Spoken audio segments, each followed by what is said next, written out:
Welcome back, teachers. We are thrilled to have you here for GEO's supplemental review.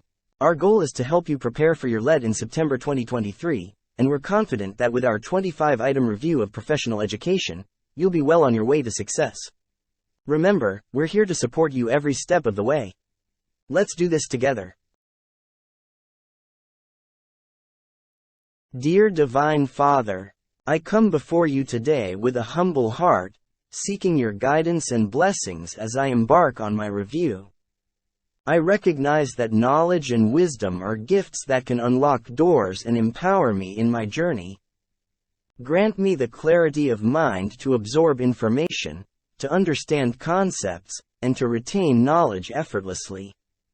Fill my heart with curiosity and the thirst for learning, so that I may approach my review with enthusiasm and a hunger for understanding. Open my eyes to new perspectives and ideas, allowing me to see connections and patterns that were once hidden. Illuminate my path with insights and revelations that will help me grasp complex subjects and solve intricate problems. I ask for your presence and support throughout this review, to be a guiding light in moments of confusion or doubt. Grant me the strength to persevere when the material seems overwhelming and the patience to take breaks and rest when needed. May my review be fruitful, and may the knowledge and wisdom I acquire empower me to excel in my endeavors. Help me to apply what I learn with wisdom, discernment, and compassion, so that I may make a positive impact in the world. I trust in your infinite wisdom and know that with your guidance, I can overcome any challenge and achieve success. I am grateful for the opportunities before me and for your unwavering support. In your name, I pray. Amen.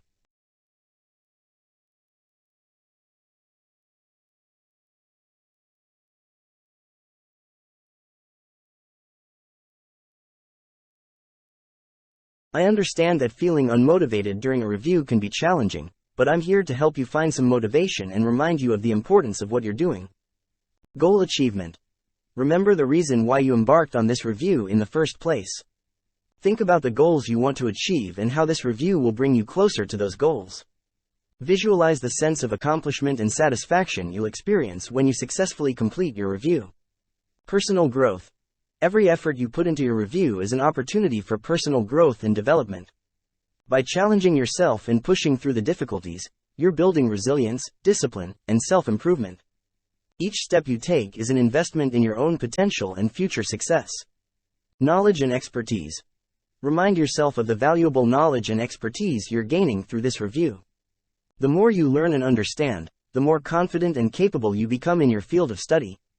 This review is laying the foundation for your future success, providing you with the skills and knowledge necessary to excel in your chosen path. Long-term benefits. Keep your focus on the long-term benefits that this review will bring. It may require short-term sacrifices and effort, but the rewards and opportunities that await you are worth it. Remember that your hard work now can lead to greater opportunities, career advancements, and personal fulfillment in the future. Support system. Surround yourself with a supportive network of friends, family, or mentors who can encourage and motivate you during this review process. Share your progress, challenges, and successes with them. Their belief in you and their encouragement can be a powerful source of motivation. Break it down. Sometimes, the sheer size or duration of a review can feel overwhelming. Break it down into smaller, manageable tasks or milestones. Focus on accomplishing one step at a time, celebrating your achievements along the way. This approach can make the process more manageable and help you stay motivated. Remember, you have the ability to overcome obstacles and achieve your goals. Stay focused, maintain a positive mindset, and celebrate your progress. You're investing in your future and creating opportunities for yourself. Believe in your abilities, and remember that each step you take is bringing you closer to the success you desire. Keep going, and you'll soon see the fruits of your efforts. Future LPT. Don't forget, you have the strength and determination to overcome any challenges that come your way. Keep pushing forward, stay focused, and believe in yourself.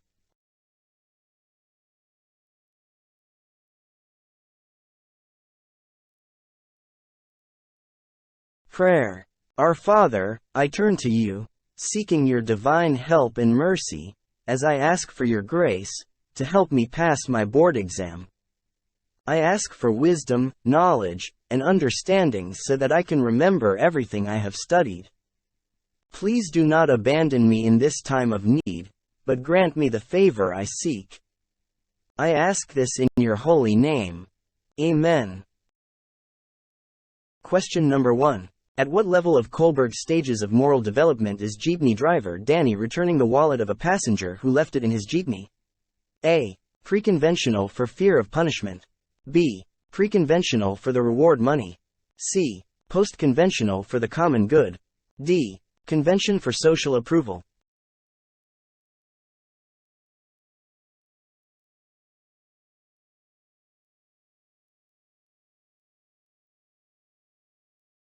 At what level of Kohlberg stages of moral development is jeepney driver Danny returning the wallet of a passenger who left it in his jeepney? For question number 1, the correct answer is C. Post-conventional for the common good. In Kohlberg's theory, the post-conventional stage emphasizes moral reasoning based on individual principles and the recognition of broader ethical principles. At this stage, individuals consider the greater good and adhere to their own set of moral values, even if it means going against societal norms or expectations. By returning the wallet, Danny demonstrates a sense of responsibility and integrity, understanding the importance of doing what is morally right for the benefit of others. This aligns with the post-conventional stage, where individuals make decisions based on their own moral principles and the common good rather than external factors like fear of punishment, rewards, or social approval. Question number 2. In Vygotsky's socio-cultural theory of development, the following contribute to the learner's social environment with blank, opening the door for learners to acquire knowledge. A. Lessons. B. Language. C. Classroom. D. Classmates.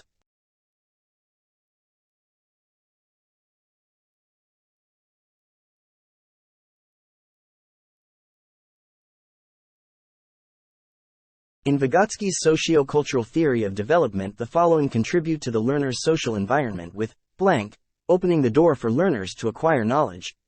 For question number 2, the correct answer is B. Language. According to Vygotsky, language plays a crucial role in cognitive development and learning. It serves as a tool for communication, social interaction, and the transmission of knowledge within a cultural context.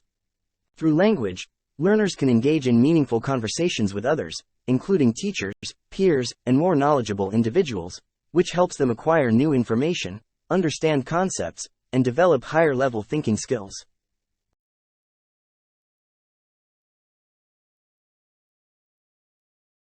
Question number 3. Arrange chronologically the following instructional events for designing instruction in media following Gagne's conditions of learning. 1. Eliciting performance. 2. Providing feedback. 3. Presenting stimulus. 4. Informing lessons of expectancy. 5. Gaining attention. A. 1, 3, 2, 5 and 4. B. 5, 4, 3, 1, and 2. C. 5, 3, 4, 2 and 1. D. 3, 4, 5, 1 and 2.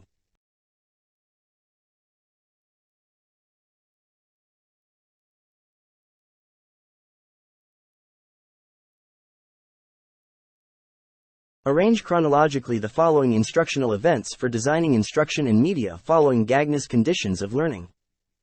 For question number 3, the correct answer is B. 5, 4, 3, 1, and 2. The correct order is as follows. 5. Gaining attention. The instructional event begins by capturing the learner's attention, creating interest, and motivating them to engage with the upcoming material. 4. Informing lessons of expectancy. Before proceeding further, the learners are informed about the objectives and outcomes they can expect from the instruction. This helps in setting clear expectations and preparing the learners for what they will be learning. 3. Presenting stimulus. Once attention is gained and learners are informed of the objectives, the relevant stimulus or information is presented to them. This can be in the form of visuals, text, audio, or any other instructional medium. 1. Eliciting performance. After the stimulus is presented, learners are given opportunities to actively engage with the material and demonstrate their understanding or perform tasks related to the presented information. 2. Providing feedback. Finally, after learners have performed tasks or demonstrated their understanding, feedback is provided to them. Feedback helps in reinforcing correct responses, addressing misconceptions, and guiding learners towards the desired learning outcomes.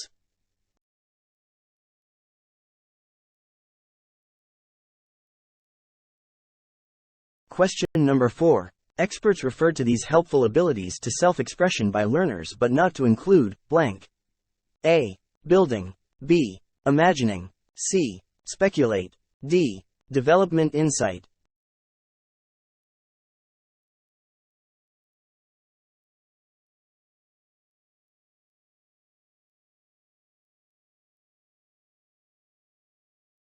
Experts refer to these helpful abilities to self-expression by learners but not to include blank. For question number 4, the correct answer is A. Building. The abilities listed, including imagining, speculate, and development insight, are typically associated with self-expression by learners. These abilities can contribute to learners' self-expression by allowing them to construct their ideas, create imaginative expressions, and engage in speculative thinking.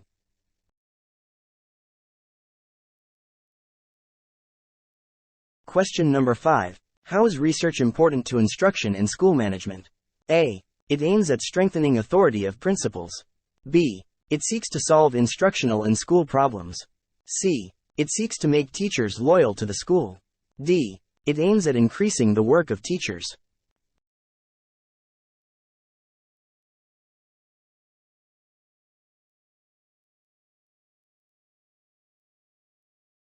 How is research important to instruction and school management? For question number 5, the correct answer is B. It seeks to solve instructional and school problems. Research plays a crucial role in informing instruction and school management by seeking to solve instructional and school-related problems. By conducting research, educators and school administrators can gather evidence, analyze data, and identify effective strategies and practices to improve teaching, learning, and overall school management. Research helps identify areas of improvement, understand student needs, and develop evidence-based interventions. It helps inform decision-making processes by providing insights into effective instructional methods, curriculum design, assessment practices, and educational policies. While research can indirectly benefit principals, teachers, and the overall work environment, its primary purpose is to address challenges, improve practices, and enhance the quality of education.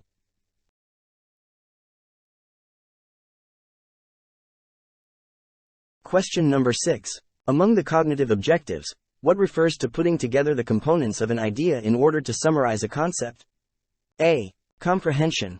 B. Application. C. Synthesis. D. Analysis.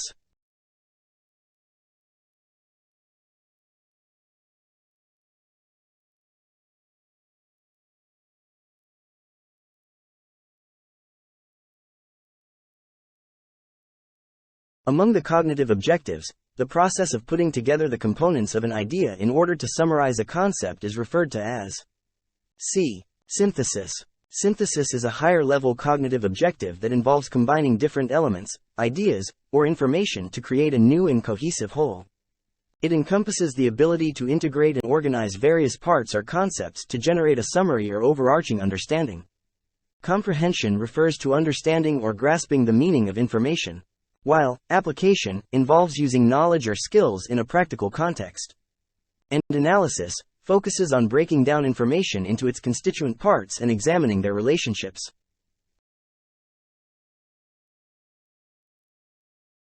Question number 7. Which of the following ideas exemplified stereotyping that is unfair to learners? A. All learners required quality instruction. B. All learners have rights to be respected. C. All learners from peasant community are dull. D. All learners can best learn at their own pace.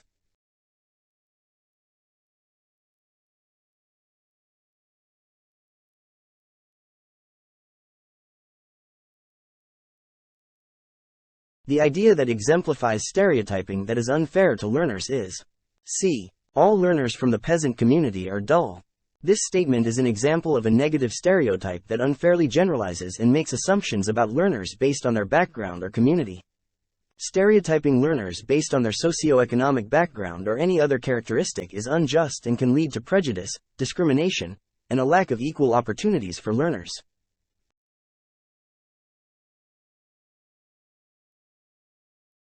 Question number 8. Specialization is knowing more and more about less and less. Hence, it is better to be a generalist. A. Utilitarianism. B. Existentialism. C. Perennialism. D. Idealism.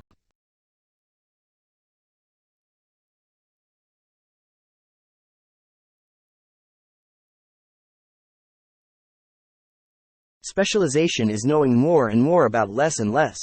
Hence, it is better to be a generalist. For question number 8, the correct answer is C. Perennialism. Perennialism emphasizes enduring principles and a focus on the timeless aspects of education, while utilitarianism focuses on the greatest overall happiness or utility for the majority. On the other hand, existentialism emphasizes individual freedom, choice, and subjective experience. And idealism emphasizes the importance of ideas and the mind in shaping reality.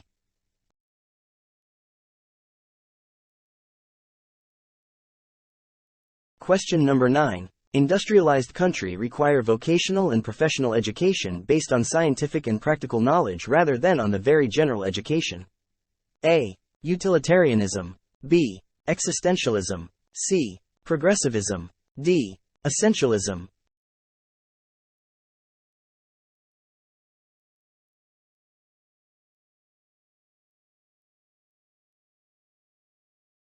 The statement, industrialized country requires vocational and professional education based on scientific and practical knowledge rather than on very general education, aligns more closely with the philosophical perspective of A. Utilitarianism. Utilitarianism focuses on maximizing overall happiness or utility for the majority.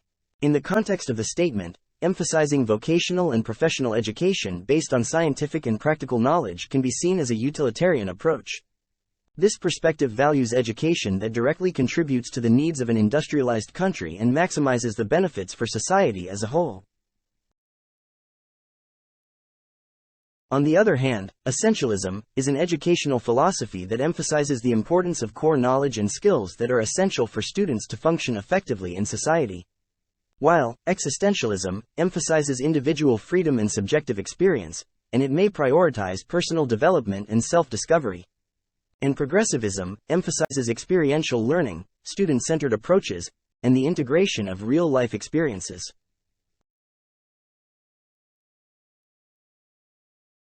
Question number 10. A school head emphasizes the importance of humanities in the curriculum.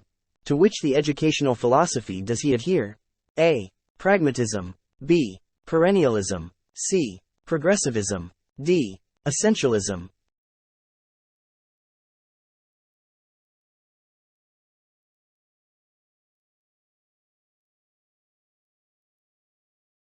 The school head who emphasizes the importance of humanities in the curriculum is likely adhering to the educational philosophy of B. Perennialism. Perennialism is an educational philosophy that emphasizes enduring principles, timeless knowledge, and the study of subjects that have stood the test of time. It places a strong emphasis on the humanities, including subjects such as literature, history, philosophy, and the arts. Perennialists believe that these subjects provide students with essential knowledge and insights into human nature, culture, and civilization. Pragmatism, on the other hand, is a philosophical perspective that emphasizes practicality, problem-solving, and the practical consequences of knowledge. Question number 11. It is a method of conveying a story by bodily gestures. A. Role-playing. B. Tableau. C. Demonstrations. D. Pantomime.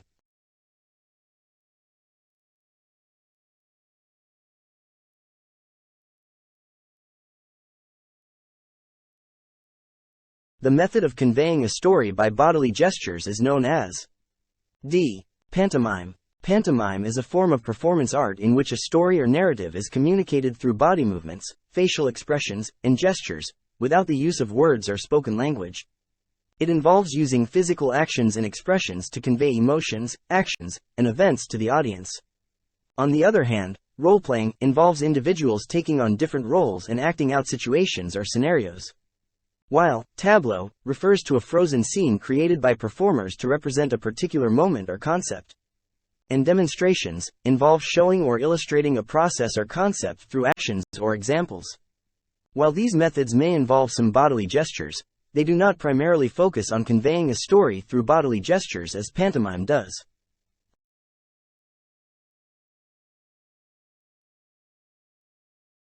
Question number 12. Forms of physical exercise taught to children at school. They make classes more interactive and develop the decision-making skills and knowledge construction skills of the students. A. Games. B. Role-playing. C. Demonstrations. D. Pageants.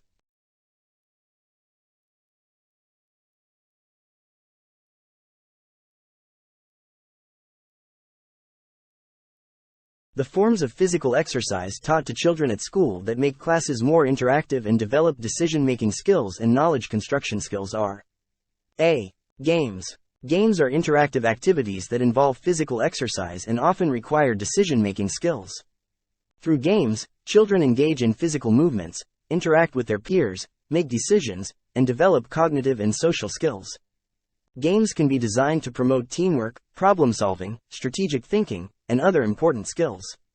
While pageants are typically theatrical presentations or displays that may involve costumes, music, and performances but are not necessarily focused on physical exercise or the development of decision-making and knowledge construction skills. Question number 13. A presentation of real manageable event in which the learner is an active participant engage in learning behavior or applying previously acquired skills or knowledge. A. Simulation. B. Dramatized experiences. C. Demonstrations. D. Motion pictures.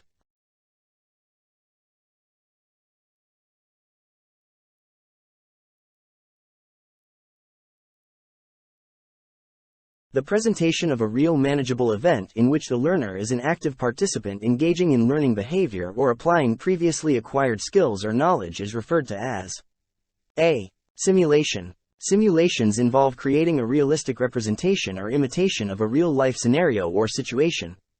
Learners actively participate in the simulated event, taking on roles and making decisions to apply their skills or knowledge. Simulations provide an interactive and experiential learning experience, allowing learners to gain practical experience, problem-solving abilities, and a deeper understanding of the subject matter.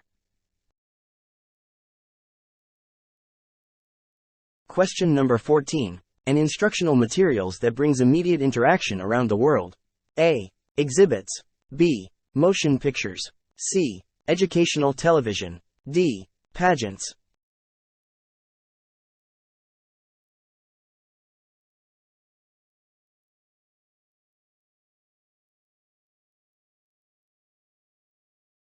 The instructional material that brings immediate interaction around the world is C. Educational television. Educational television refers to the use of television programs and broadcasts specifically designed for educational purposes.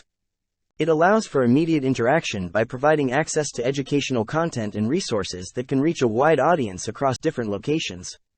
Through educational television, viewers can engage with the content in real time or at their own pace, participate in interactive quizzes or activities, and even have the opportunity to communicate with the program or instructor through live broadcasts, online platforms, or interactive features.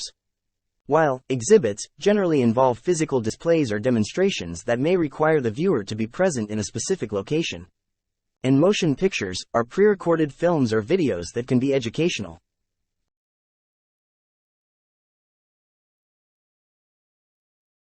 Question number 15. A picture-like scene composed of people against a background. They did not talk or speak, especially on stage, who represent a view of life or an event. A. Exhibits. B. Puppets. C. Tableau.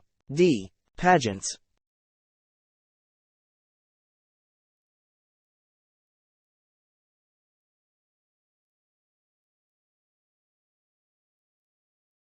The picture-like scene composed of people against a background, where they do not talk or speak, especially on stage, representing a view of life or an event, is called C. Tableau. Tableau refers to a frozen scene or picture that is created by performers.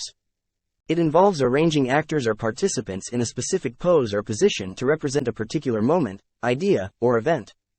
In a tableau, the performers remain silent and use their body language, facial expressions, and positioning to convey the intended meaning. While puppets involve the use of manipulated figures or objects to portray characters or tell a story.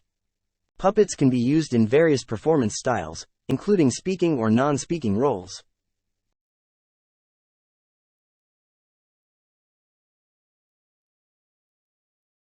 Question number 16. Based on Edgar Dale's cone of experience, which activity is closest to the real thing?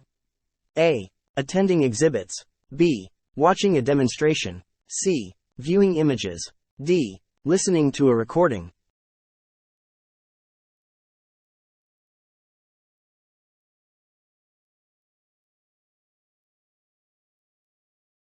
According to Edgar Dale's cone of experience, the activity that is closest to the real thing is A. Attending exhibits. The cone of experience suggests that the more actively engaged a learner is in an experience, the closer it is to the real thing and the more impactful it is for learning. Attending exhibits involves direct interaction with physical displays or demonstrations, allowing learners to engage their senses and have a first-hand experience of the content. This active participation provides a higher level of engagement and is closer to the real experience compared to passive activities such as watching a demonstration, viewing images, or listening to a recording.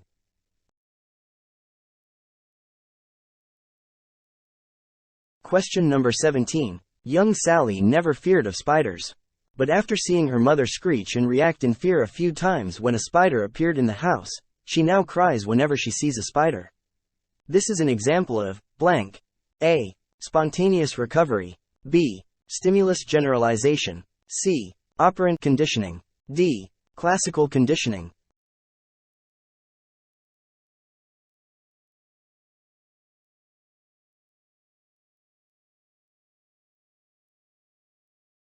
Young Sally never feared of spiders. But after seeing her mother screech and react in fear a few times when a spider appeared in the house, she now cries whenever she sees a spider. This is an example of blank. For question number 17, the correct answer is D. Classical conditioning. Classical conditioning, also known as Pavlovian conditioning, is a type of learning in which an individual forms associations between two stimuli. It involves pairing a previously neutral stimulus, conditioned stimulus, CS, with an unconditioned stimulus, UCS, that naturally elicits a specific response. Over time, the previously neutral stimulus becomes a conditioned stimulus that elicits a learned response, known as the conditioned response, CR, even without the presence of the unconditioned stimulus.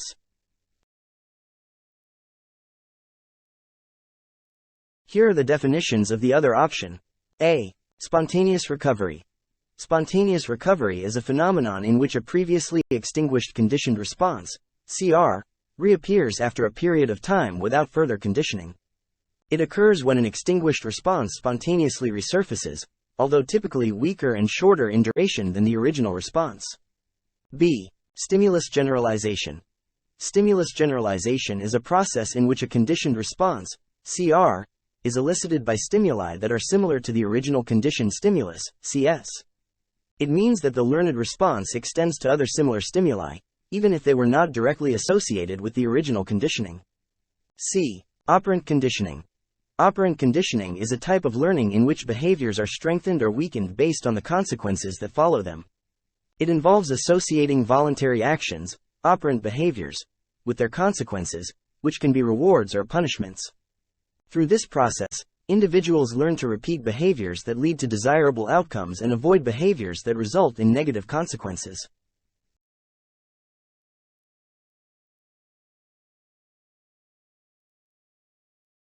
Question number 18. In selecting a code of conduct, what would the behaviorist teacher prefer to impart on learners? A. One based on standards.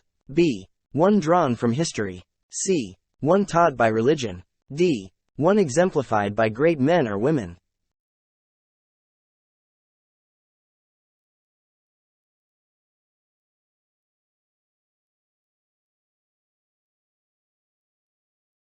Based on the behaviorist perspective, the behaviorist teacher would prefer to impart a code of conduct that is exemplified by great men or women is D. One exemplified by great men or women.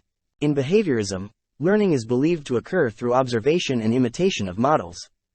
The behaviorist teacher would emphasize the importance of role models and influential figures who demonstrate desirable behaviors and values. By presenting examples of great men or women who embody the desired code of conduct, the behaviorist teacher aims to encourage learners to observe and imitate those positive behaviors. The behaviorist teacher would likely focus on highlighting the actions, qualities, and achievements of these role models as a means to shape and guide the behavior of learners. By providing positive examples and emphasizing the importance of emulating these exemplars, the behaviorist teacher aims to reinforce and encourage the desired code of conduct among the learners.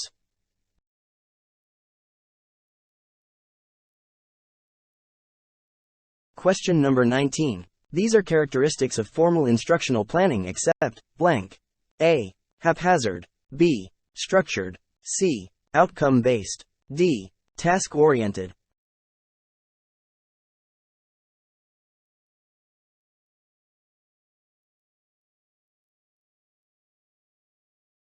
The characteristic of formal instructional planning that does not fit the list is A. Haphazard. Formal instructional planning is characterized by being structured, outcome-based, and task-oriented.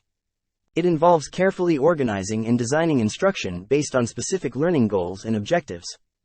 It is not haphazard or random but follows a systematic approach to ensure effective teaching and learning.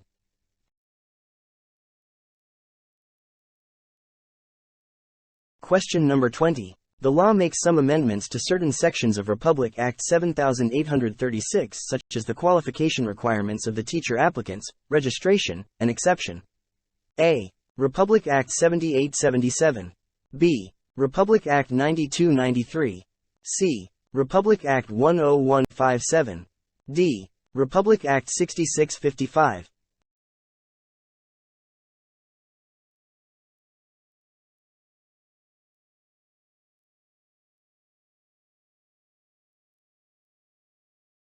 The law makes some amendments to certain sections of Republic Act 7836 such as the Qualification Requirements of the Teacher Applicants, Registration, and Exception. For question number 20, the correct answer is B. Republic Act 9293. Republic Act 9293 is known as the Philippine Teachers Professionalization Act of 2004. It outlines the qualifications and requirements for teacher applicants, registration procedures, and exceptions related to the teaching profession in the Philippines. Here are the definitions of the other options. Republic Act 7877. Republic Act 7877 is the Anti-Sexual Harassment Act of 1995. It aims to prevent and address sexual harassment in the workplace, educational institutions, and training environments. Republic Act 10157. Republic Act 10157 is the Kindergarten Education Act. It mandates the provision of free kindergarten education for children as part of the country's basic education system. Republic Act 6655. Republic Act 6655 is the Free Public Secondary Education Act of 1988. It focuses on providing free public secondary education to Filipino students and addresses various aspects of secondary education, including curriculum, funding, and accessibility.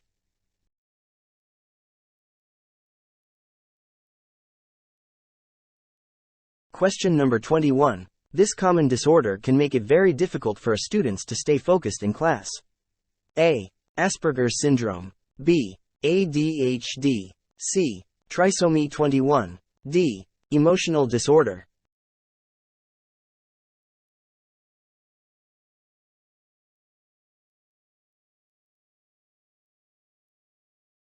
The common disorder that can make it difficult for students to stay focused in class is B. ADHD, Attention Deficit Hyperactivity Disorder. ADHD is a neurodevelopmental disorder characterized by persistent patterns of inattention, impulsivity, and hyperactivity that can interfere with functioning and daily activities, including academic performance. It is commonly diagnosed in childhood and can continue into adulthood. Here are definitions for the other options. Asperger's syndrome. Asperger's syndrome is a developmental disorder that falls on the autism spectrum. It is characterized by difficulties in social interaction, nonverbal communication, and repetitive patterns of behavior or interests. People with Asperger's syndrome may have challenges in understanding social cues, maintaining eye contact, and engaging in reciprocal conversations. Trisomy 21. Trisomy 21, also known as Down syndrome, is a genetic disorder caused by the presence of an extra copy of chromosome 21. It leads to intellectual disability and characteristic physical features, such as a flattened face, upward slanting eyes, and low muscle tone.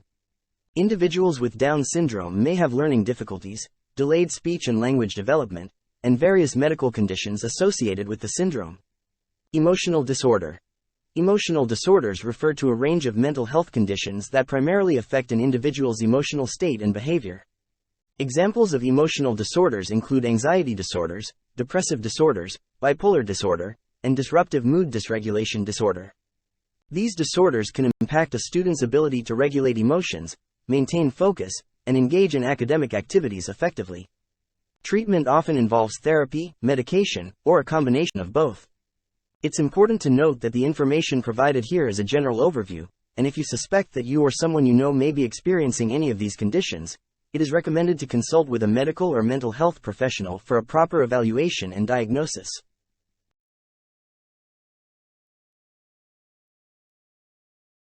Question number 22. A form of autism spectrum disorder that lacks interpersonal relationship skills and inability to express one's own feeling. A. Asperger's syndrome. B. Rett syndrome. C. Kanner's syndrome. D. Child disintegrative disorder.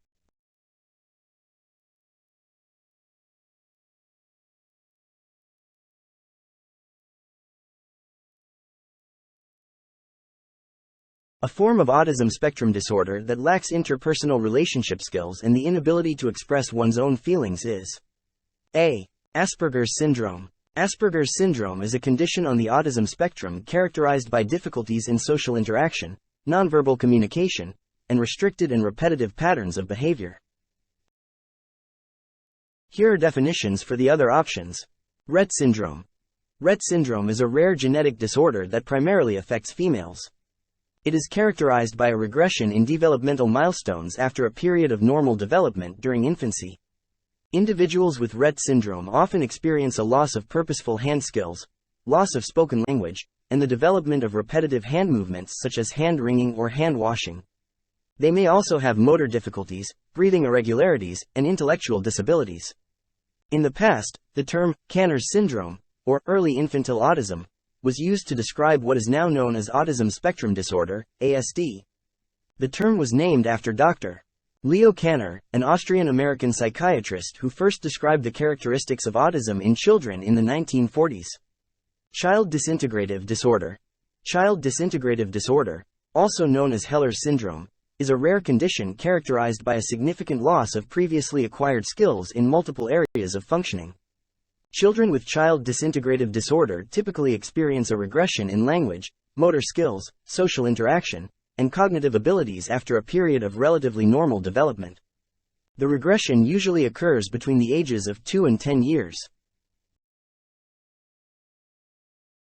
Question number 23. Which theory places the most emphasis on social interaction in the development of language? A. Behaviorist. B. Interactionist. C. Cognitivist. D. Constructionist.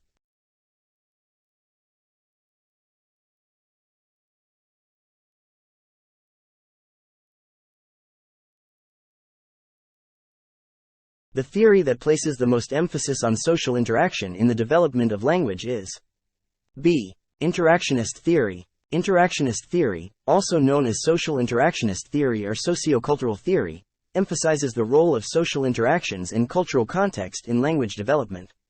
According to this theory, language development is not solely determined by innate factors or environmental input but as a result of the dynamic interaction between a child's biological capabilities and the social environment in which they grow and learn. On the other hand, behaviorist theory emphasizes the role of environmental stimuli, reinforcement, and conditioning in language development. While cognitivist theory focuses on the cognitive processes involved in language acquisition, such as memory, attention, and problem-solving. And constructionist theory emphasizes that language development is a constructive process where children actively build their understanding of language through cognitive processes and social interactions.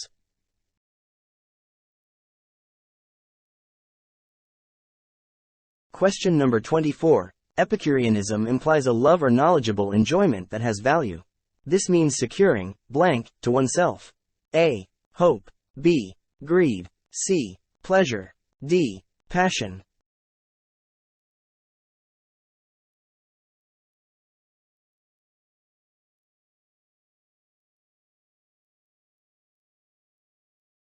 Epicureanism implies a love or knowledgeable enjoyment that has value.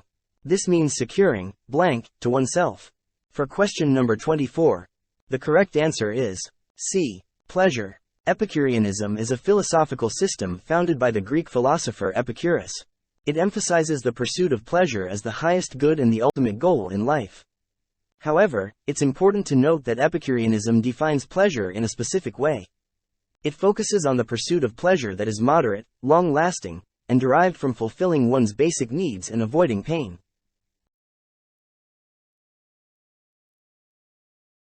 Question number 25. The Greek philosopher who is known as father of Epicureanism? A. Epicurus. B. Sophocles. C. Herodotus. D. Hippocrates.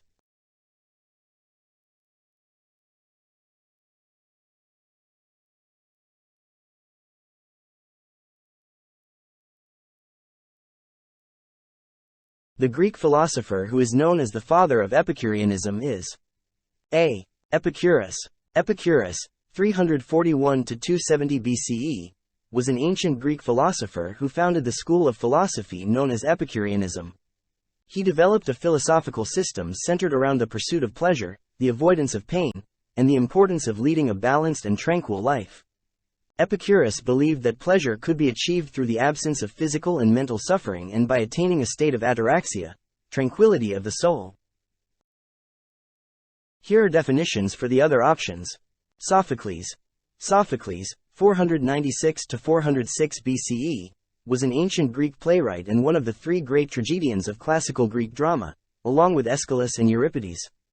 He is known for his plays, including Oedipus Rex and Antigone, which explore themes of fate, free will, and the human condition. Herodotus. Herodotus, 484 to 425 BCE, was an ancient Greek historian often referred to as the father of history. He wrote the Histories, a work considered one of the earliest known historical accounts. Herodotus documented and chronicled the Persian Wars, providing valuable insights into the cultures, events, and conflicts of ancient civilizations. Hippocrates. Hippocrates, 460 to 370 BCE, was an ancient Greek physician, often regarded as the father of medicine. He is famous for his contributions to medical ethics and establishing the Hippocratic Oath, which outlines ethical guidelines for medical professionals. Hippocrates emphasized the importance of observing and recording symptoms, promoting a holistic approach to medicine, and rejecting supernatural explanations for diseases.